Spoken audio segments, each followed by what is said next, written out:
집단 감염이 발생한 청해부대 34진 문무대항암 장병 전원이 오늘 저녁에 국내에 도착합니다. 승조원 전원은 도착하는 대로 PCR 검사를 다시 받고 사전에 배정된 의료기관과 생활치료센터로 즉시 이송할 예정이라고 하는데요. 자세한 내용 천은미 이대 목동병원 호흡기내과 교수와 함께 짚어보겠습니다. 교수님, 어서 오세요. 안녕하세요. 지금까지 확진된 사람은 247명이라고는 하는데 이제 들어와서 시간 좀 지나고 다시 검사하면 확진자 더 늘어날 수도 있는 거죠? 그렇습니다. 처음 확진자가 7월 2일 날 증상이 있었고요. 한 2주 이상 지난 상태인데 한 50명 정도가 지금 음성이 나왔지만 잠복기를 고려하면 앞으로도 더 확진될 률이 분명히 있습니다. 도착하는 즉시 생활치료시설과 입원실에 입원을 하시고요. 다시 PCR 검사를 전수조사를 한다고 합니다. 그 가운데서도 또 확진이 될 수 있을 것 같습니다. 왜냐하면 그 함선 자체가 굉장히 공조가 한 군데로 통해 있거든요. 그렇죠. 그러니까 거기 있는 분들은 다 감염이 될 소지가 있는 것이고 이러한 사례는 일본이나 아르헨티나, 크루즈 이런 데서 우리가 여러 사례가 있었습니다. 그렇기 때문에 좀 더 방역이나 이런 백신에 대해서 아쉬움이 많이 남는 그런 사례라고 하겠습니다. 네. 아마도 이 국내 최대 집단 감염 사례로 기록될 듯한데 이 관련해서 백신 접종 협의 여부를 놓고 질병청 그리고 국방부가 조금 이제 미묘한 다른 목소리를 냈어요. 이게 내용을 보면 약간 그 해외 이제 파병 장병들에 대해서는 구두 협의를 했다. 그런데 이제 청해 부대에 한해서는 이제 협의를 하지 않았다. 이렇게 서로 좀 얘기가 달랐는데 이 부분은 어떻게 보시나요? 네, 이제 그 세심한, 그러니까 좀 그런 협의가 됐어야 될 것 같아요. 예. 해외이기 때문에 이송이 어렵고 그 당시에는 우리가 백신이 충분하지 않았고 여러 가지 이제 말은 있지만 사실은 수백 명, 한 300명 이상의 그 장병들이 해외 파견을 가 있다면 지금처럼 전 세계적으로 이런 변이의 확산이 많은 경우에는 백신 수송을 충분히 할 수 있었을 것 같고요. 예. 아니면 현지에서도 충분히 조달을 할 수 있었을 것 같습니다. 그런 면에서 국방부와 또 질병청이 또 말이 다르다는 것 자체가 조금 책임 소재 면에서도 조금 명확히 얘기를 해주시고 앞으로는 이렇게 어느 한 곳에라도 이렇게 국방뿐 아니라 다른 곳에도 분명히 이런 우리가 모르는 쪽에서도 그렇죠. 허점이 있을 수 있기 때문에 지금부터라도 좀 세심하게 배려를 하는 게 필요할 것 같습니다. 파병된 군 그 방역 대책을 앞으로 세우는데도 이번 사태를 꼼꼼하게 따져보는 게 상당히 좀 중요한 요인이 될 것 같은데 아직 정확히 조사가 안 됐고요. 지금 언론 보도를 통해서 여러 가지 얘기들, 설이 나오고 있는 것 같은데 어떻게 해서 이렇게 집단 감염이 처음에 시작이 됐을까? 이 부분도 짚어봐야겠죠. 그렇습니다. 지금 아직 확실한 건 잘 모릅니다. 예. 대부분은 그 안에 있었는데 일부는 기항지에서 이제 물품을 다시 구입을 해야 되니까 그 과정에서 접촉을 했는데 그 과정에 내려가서 사람을 만난 경우는 완전히 방호복을 다 입고 했고 올라와서는 방호복을 다 수각했다고 합니다. 그래서 거의 감염될 일이 없었다. 그래서 지금 원인으로 삼는 것은 지표 환자, 7월 2일 지표 환자가 이 배식을 담당하는 분이라고 합니다. 그러다 그렇군요. 보니까 음식물에서 아니 포장지에서 거기에서 혹시 이 바이러스가 냉동 음식에는 상당히 오래 생존을 할 수가 있거든요. 그렇습니까? 네, 그 예. 사례가 조금 의심이 되는 거고 그로 인해서 지표 환자가 증상이 있을 때 또 하나 제가 제일 아쉬운 점이에요. 자가검사 키트를 바로 썼어야 되는데 초반에 그것이 자가검사 키트로 잘못 오인을 돼서 항체 검사 키트였다는 거죠. 그게 무슨 차이가 있는 거예요? 그러니까 항체란 예. 건 우리가 감염이 되고 나면 예. 아니면 백신을 맞고 나면 최소한 2주가 지나서 몸에 면역인 항체가 형성이 될 때 예. 검사를 하는 거예요. 그런데 우리가 바이러스에 감염이 됐을 때는 항원 검사를 해야 됩니다. 그렇죠. 그래서 우리가 소통 증상이 있을 때 검사하는 게 자가 항원 검사고 PCR 검사도 마찬가지거든요. 그런데 그것이 오인이 돼서 항체 검사를 가져간 것도 조금 저는 의료 입장에서 이해가 안 가고 그거를 증상이 있는 사람한테 검사했다는 건 더더욱 이해가 안 가기 때문에 기본적으로 의료 체계가 조금 그쪽 국방 쪽에서 조금 문제가 있지 않았나. 그리고 군의관도 분명히 계셨다고 했기 때문에 네. 이런 자가 항원 검사를 사용하는 목적이나 그런 거에 대해서 다시 한번 돌이켜 봐야 되고 그 당시에 만일에 확진됐으면 지금 2주 동안 이렇게 많은 분이 N차 감염이 예. 되지 않았을 거라는 게 좀 아쉬움이 있고 그리고 항체 검사가 음성이라고 3일 후에 이제 PCR 검사를 그때 양성이 나온 거거든요.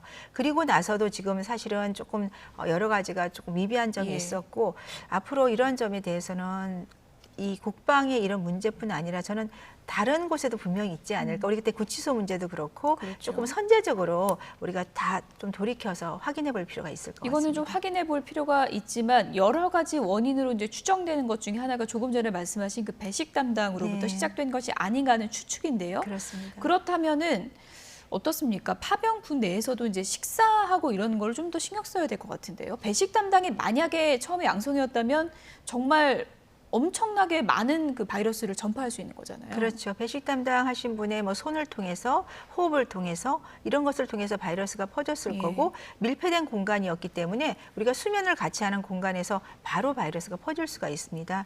그러한 점에서 한 사람의 감염이 이렇게 수많은 사람을 감염시킬 수 있는 것이 굉장히 이 코로나 바이러스 특징이고 또는 지역 자체가 저쪽이라 저는 베타 변이가 아닐까 하는 개인적인 또 그런 의심도 예. 갖고 있어서 왜냐하면 장병들께서 16명이 지금 폐렴이 오셨다고 하셔서 예. 상당히 건강하신 분들이실 텐데 조금 악화를 하신 것 같아요. 그래서 아마 변이 바이러스가 아닐까 그 점에 대해서도 정부가 예. 검사를 해야 될 것 같습니다. 예. 자, 교수님, 이제 재발 방지 대책이 굉장히 중요할 텐데 지금 해외 파병 장병 가운데 뭐 10명 가운데 2명 정도는 아직 백신 접종을 받지 않았다, 뭐 이런 통계도 있습니다.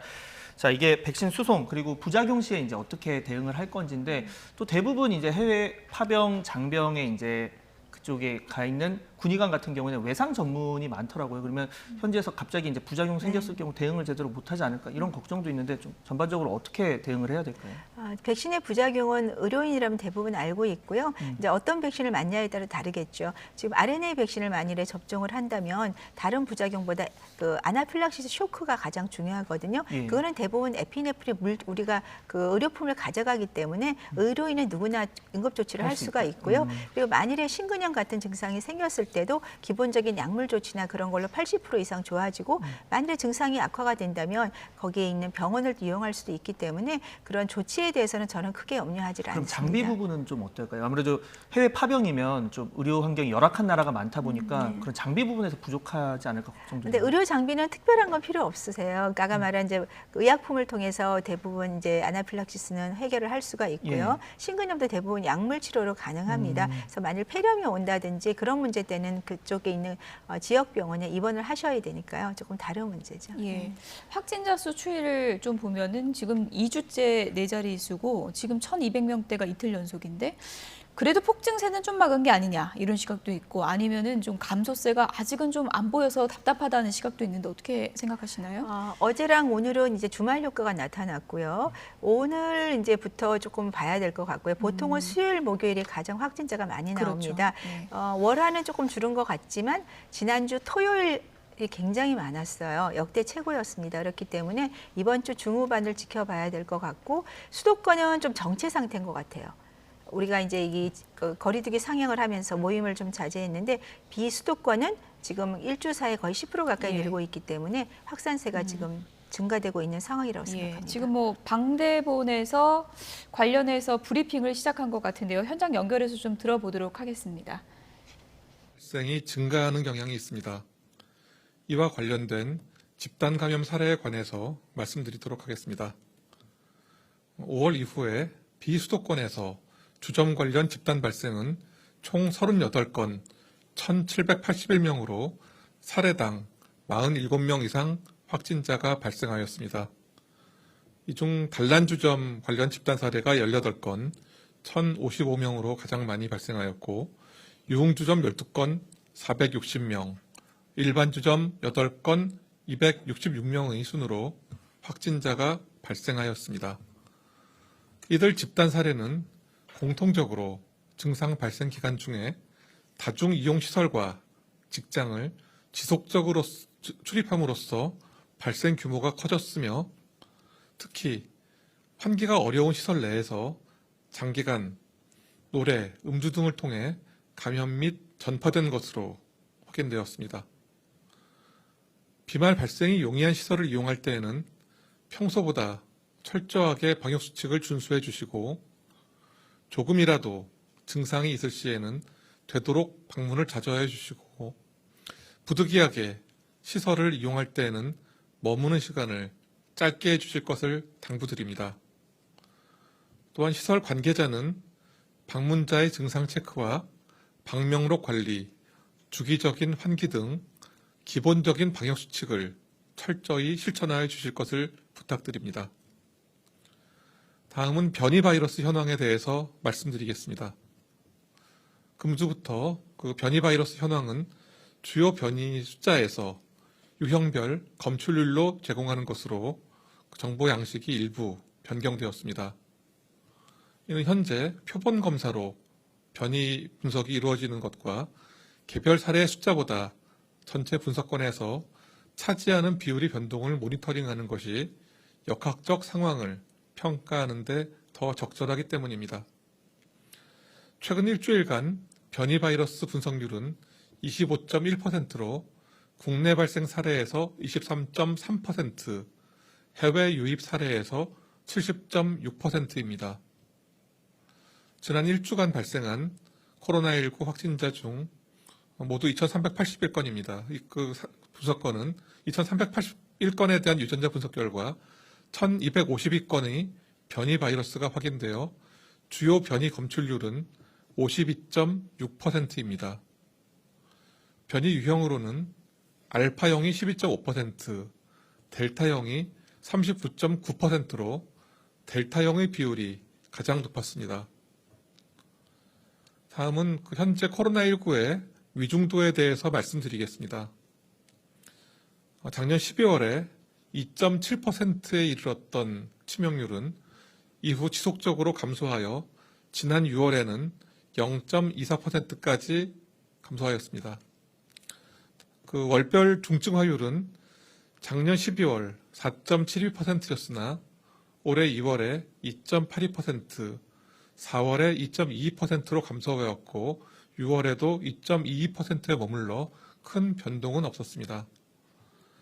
다만 중증자를 연령별로 살펴보면 지난 6월 20일부터 7월 10일까지 3주간에 걸쳐 60세 이상의 중증화율은 10.1%에서 4.8%로 절반가량 감소하였으며 60세 미만의 경우 1%의 중증화율을 유지하고 있으나 환자 발생 수 증가 그리고 이런 상황에 따라서 위중증자 그리고 사망자의 숫자는 좀 증가한 편입니다. 최근 4차 유행 단계에 접어든 상황에서도 중증화율이 낮은 것은 60세 이상 어르신들께서 적극적인 예방접종을 실시한 결과로 이렇게 판단하고 있습니다. 7월 마지막 주에 시행되는 55세에서 59세 연령층의 백신 접종에 대해서 말씀드리겠습니다. 7월 26일부터 31일까지 시행되는 예방접종은 모더나 백신으로 시행하나 서울, 경기, 인천 등 수도권 지역에서는 화이자 백신으로 접종을 시행합니다. 이는 이번 주 수요일인 7월 21일에 도착하는 화이자 백신을 2일 내 배송이 가능한 수도권 지역으로 배정하여 예약하신 모든 분들이 다음 주 월요일부터 접종을 받으실 수 있도록 조정한 것입니다. 다만 모더나 백신만 접종하는 251개소의 위탁 의료기관의 경우에는 수도권 지역이라 하더라도 모더나 백신으로 접종하게 됩니다. 또한 43개소 사업장에서 이루어지는 자체 접종은 7월 27일부터 화이자 백신으로 접종을 시작합니다. 8월에 시행되는 50대 대상 예방접종에도 모더나와 화이자 백신이 사용될 예정이며 관련 세부 내용이 확정되는 대로 추가 안내를 드릴 예정입니다. 아울러 50세에서 52세 연령층에 대한 사전 예약이 7월 20일 20시부터 21일 18시까지 실시됩니다. 개통 직후의 시간대에는 많은 사람들이 일시에 접속해서 누리집의 접속 지연 현상이 발생할 수 있습니다. 사전 예약 대상자께서는 개통 직후의 시간대를 피해 예약하여 주시기를 당부드립니다. 또한 오늘 사전 예약 대상자가 아니신 분들은 개통 직후 시간대에는 누리집 접속을 가급적 피해서 대상자 분들께서 원활하게 예약할 수 있도록 협조하여 주시기 바랍니다. 7월 21일 20시부터 7월 24일 18시까지는 50세에서 54세 연령층 전체가 예약이 가능합니다. 어제 예약을 시작한 53세에서 54세 연령층의 경우 오늘 정오 기준 81만여 명이 예약을 완료하셔서 현재 예약률은 53.9%임을 알려드립니다. 백신 수급 상황에 대해서 말씀드리겠습니다. 개별 계약된 화이자 백신 186만여 회분이 7월 21일 수요일 인천공항에 도착합니다. 이로써 화이자 백신은 7월에 약 400만 회분이 도입 완료되며 잔여 물량은 향후 순차적으로 도입될 예정입니다. 최근 들어서 코로나19의 위험을 경시하는 분위기가 있어 이에 대해서 특별히 말씀드리고자 합니다. 우리 사회는 오랜 기간 코로나19를 접하면서 모르는 사이에 익숙해져 있는지 모르겠습니다. 그러나 코로나19는 결코 가벼운 질환이 아닙니다. 전파력은 인플루엔자보다 훨씬 높으며 한 사람이 다수의 사람을 대규모로 전파시키는 슈퍼 전파도 더 빈번한 것으로 알려져 있습니다. 거기에 코로나19는 중증화율도 높습니다. 이는 60세 미만의 비교적 젊은 연령에도 해당이 됩니다. 지난주 60세 미만에서 중증화율은 1.13%였으며 이는 젊은 연령이라도 감염된 경우에 100명 중 1명은 중증 치료를 받아야 한다는 것을 의미합니다. 또한 코로나19의 특성과 합병증은 아직도 그 정보가 다 알려져 있지 않으며 장기 후유증에 대한 연구도 필요한 상황입니다. 지금은 코로나19 유행의 중요한 고비이며 사람 간의 접촉을 줄여서 감염을 차단하는 것이 무엇보다 중요합니다. 전 국민이 유행 억제를 위해서 노력하는 엄중한 상황이며 어느 경우이든 사람이 많이 모이는 것은 피해야 할 그런 상황입니다. 최근 여러 집회가 예정되어 있다고 알려져 있으나 그 집회의 성격과는 관계없이 방역당국으로서는 이런 상황을 자제해 주실 것을 요청드립니다. 지난 민주노총 집회와 서울 강서구 감염자 발생 건에 대해서도 말씀드리겠습니다. 이 건에 대해서는 현재 역학조사 중으로 집회에서 감염되었을 가능성과 기타 경로를 통해 감염되었을 가능성을 모두 염두에 두고 조사 중에 있으며 아직 감염 경로가 특정된 것이 아닙니다. 다만 현재 역학조사의 일환으로 모든 위험의 확인을 위해서 진단검사가 필요하다는 판단하에 행정명령을 고시하였습니다. 민주노총에서 진단검사에 적극 협조하겠다는 의사를 빠르게 밝혀온 것을 환영하며 이를 차질 없이 이행하여 주실 것을 촉구드립니다. 현재 많은 보건요원, 역학조사관, 의료진들은 폭염에도 불구하고 구슬땀을 흘리고 있는 상황입니다. 이미 지칠 대로 지친 이들이 조금이라도 휴식을 취하며 다시 힘을 낼 수 있도록 협조해 주실 것을 간절히 요청드립니다.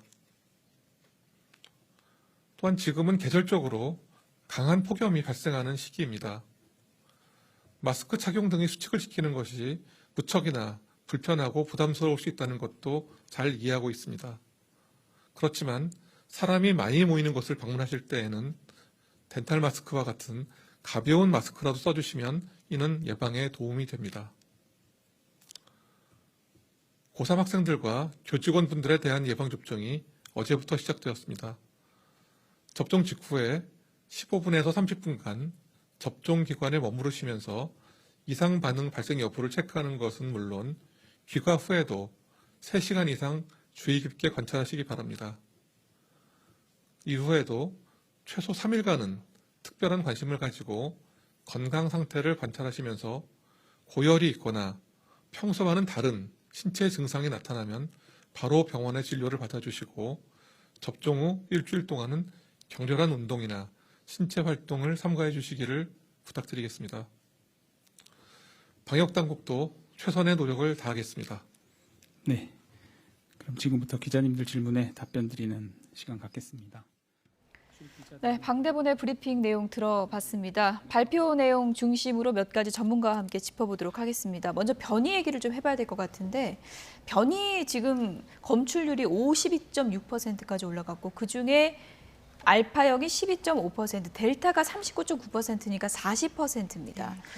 이게 50% 가까이 되면은 어떻습니까? 확진자 수가 지금보다 훨씬 올라갈 수 있는 건가요? 그렇습니다. 알파 변이가 만약에 20%고 델타 변이가 20%라면 60%가 더 빨라지거든요. 예. 그럼 그 속도가 정말 빨라지죠. 사실은 미국 같은 경우도 그렇게 땅이 넓은데 3개월 만에 1%가 50%를 넘었고요. 이스라엘은 한 달 만에 우세종이 완전히 됐거든요. 국내에도 사실 한 달 정도 전만 해도 뭐 초입 단계라 이런 말이 있었죠. 근데 지금 이미 대부분의 이 변이가 델타 변이로 바뀌었고 예. 델타 변이가 우세종이 된다는 건 그만큼 전파력이 빠르기 때문에 더 많은 사람이 감염될 수 있다고 생각합니다. 이미 우세종이 됐다고 보시는 건가요? 지금은 당연히 예. 우세종입니다. 우세종을 가고 있는 게 아니라 우세종이 됐고 예. 그만큼 더 많은 검사를 한다면 대부분이 아마 그렇게 나올 거고 지금 집단 감염이 나오는 이런 지방이나 수도권 사례를 보면 델타 변이이기 때문에 이렇게 많이 감염된다고 생각합니다. 그렇다면 뭐 외국 국가처럼 외국 국가 같은 경우에는 특히 델타 변이가 이제 전체에서 차지하는 비중이 뭐 70%, 80% 이렇게 정말 그 절반 이상으로 이제 네. 많아지는 상황이 생기는데 우리나라는 언제쯤 그 정도 단계에 좀 진입할까? 속도 부분에서 어떻게 보십니까? 지금 변이가 50%가 넘기 때문에요. 이 속도라면 저는 8월 중순이면 이미 변이가 훨씬 더 많아지고 우리도 7, 80% 이상 육박할 수 있다고 생각합니다. 네, 그렇게 이제 우세종이 됐을 때 걱정스러운 거는 지금 4단계 하고 겨우 잡고 있는데 이렇게 우리가 거리 두기를 높은 단계로 해도 또 확진자 수가 2,000명 넘고 이렇게 폭증하는 게 아닌가 걱정이 되거든요. 네, 맞습니다. 지금 델타 변이가 문제가 되는 것은 우리가 거리 두기를 아무리 하더라도 잠깐의 접촉으로 감염이 되는 게 가장 문제거든요. 예. 그렇기 때문에 이 방역을 2주씩 3단계부터 3차 대유행부터 계속 유지를 했거든요. 앞으로 4차 대유행의 지금 초반인데 이것이 계속 지속적으로 단계가 완화가 안 될 위험도 저는 상당히 높다고 생각하기 때문에 네. 수도권뿐 아니라 비수도권에서도 여행지에서 좀 더 방역 수칙을 잘 지켜서 더 이상 확산이 되지 않도록 막아야 합니다. 확진자도 중요하지만 제가 현장에서 느끼는 건 이미 중증 환자가 많이 나오고 있어요. 그래서 병상 부족뿐 아니라 의료진 부족 때문에 사실 많이 어렵습니다. 선별진료소에 검사하는 의료진들도 폭염에 쓰러지기도 하고 또 검사를 하는 대기하는 이런 우리 국민들도 너무나 힘들거든요. 그렇죠. 근데 그걸 다 고려한다면 우리 서로 조금 모임이라든지 여행은 자제하는 것이 훨씬 쉽지 않을까 생각합니다. 지금 말씀을 들어보면 일단 지표가 참 많이 좋지 않습니다. 그러니까 선행 확진자 또는 뭐 경로를 알 수 없는 조사 중 사례가 한 80% 육박하고 또 비수도권 비율도 높습니다. 거기에 델타 변이 지금 비율도 높아지고 있다면 지금 말씀을 들어서는 이제 거리두기로 해결할 단계가 아니다. 그럼 백신 접종을 빨리 해야 되는데 또 이 문제도 녹록치가 않습니다. 지금 어떻게 저희 해야 되는 겁니까? 초반엔 백신만 접종되면 우리가 이 생활을 벗어날 수 있을 거라고 다 기대를 하셨는데 이스라엘이나 미국이나 영국을 보면 백신 접종의 장점은 중증화를 예방할 수 있다. 심하게 앓지 않는다. 그렇죠. 하지만 고령자나 면역이 떨어진 사람은 돌파 감염으로 중증으로 갈 수도 있고 사망을 할 수도 있습니다. 그렇기 때문에 백신을 접종했더라도 최소한 60세 이상의 기저질환자 정말 방역을 잘 지켜야 되고요. 우리 젊은 층은 거리 두기를 하지 않고 방역을 지키지 않으면 본인이 감염이 되고 지금 상황 자체가 중증으로 가는 율이 많다는 이유는 네. 이 델타 변이의 독성보다는 저는 개인적으로 확진자가 늘게 되면요. 의료 체계가 받쳐주지를 못해요. 예. 그러면 치료 자체가 늦어질 수밖에 없고 그러면 그쪽에서 중증 환자가 나올 수가 있습니다. 그러니까 국민 입장에서도 굉장히 이건 손해가 되는 거고 정부 당국에도 좋지 않죠. 그래서 네. 최대한 빠른 시간에 확진자를 찾고 빠른 시간에 치료를 해야 된다고 생각합니다. 일단 오늘 발표만 보면 치명률이 지난해 12월에는 2.7이었는데 6월 기준으로 보면 0.24입니다. 네. 그러니까 치명률 자체는 상당히 많이 내려갔다고 볼 수 있는 거네요. 네, 치명률이 내려간 이유는 이제 고령자들이 많이 감염이 안 된 거죠. 3차 대유행 때는 이제 기저질환자나 요양시설에 계신 분이 되다 보니까 사망자가 높은 거고요. 그 사례는 영국 사례를 비교를 하면 영국 같은 경우도 50세 이상의 분들은 1.9% 정도 사망률이 있는데 50세 미만이 0.02%입니다. 그러니까 그만큼 연령이 가장 중요한 요인이고 그중에 당뇨병이 있으면 뭐 40%가 지금 사망한다고 그러죠. 그리고 흡연자나 고혈압, 고지혈증 환자, 비만 환자들은 백신 주사를 맞더라도 항체 형성률이 그렇지 않은 분의 절반 이하로 형성이 됩니다. 그렇기 때문에 똑같이 방역을 하면 안 돼요. 더 강하게 방역을 해야 되는 그런 점들을 조금 이해하셔야 될 것 이게 같습니다. 어디까지 내려가면 독감하고 비슷해지는 건가요? 독감과 비슷해지려면 최소한 0.1% 미만으로 내려가야 되기 때문에 아직은 좀 어렵고요. 네. 독감과 유사해지는 거에 가장 중요한 점은 치료제가 나와야 됩니다. 그러니까 우리가 감염이 되더라도 치료제를 복용해서 병을 완화시킬 수 있는 단계가 돼야 되고 아마 저는 연말 정도는 돼야 되지 않을까 생각합니다. 방금 브리핑에서 이 백신 접종 관련 이야기도 있었는데 그래서 뭐 사전 예약 대상자 이 개통 직후에는 좀 그 시간대는 피해달라 이제 접촉이 네. 많아지니까 뭐 이런 얘기를 하기도 했어요. 지금 애초 50대가 이제 모더나만 얘기를 했다가 화이자 백신도 일부 동원될 예정이라고 하는데 당국은 물량 자체는 문제가 없다고 하지만 또 이렇게 매주 수급이 조금씩 바뀌니까 염려하는 분들도 있을 것 같습니다. 어떻습니까? 네, 이제 보통 수급을 해놓고 예약을 받는 시스템이 우리가 보편적인데 예. 이번에는 예약을 받아놓고 수급을 하다 보니까 조금 반대로 된 거죠. 사실 모더나나 화이자랑 같은 RNA 백신이고 우리가 효과도 거의 유사하기 때문에 큰 문제는 없습니다만 앞으로 이제 예약하시는 분들 입장에서는 나는 지금 화이자를 맞기로 돼 있는데 또 다른 백신으로 바뀔 수 있으니까 그런 불안한 감은 분명히 있고요. 좀 앞으로는 수급을 좀 명확히 해서 예약을 받아주시면 좋겠습니다. 네.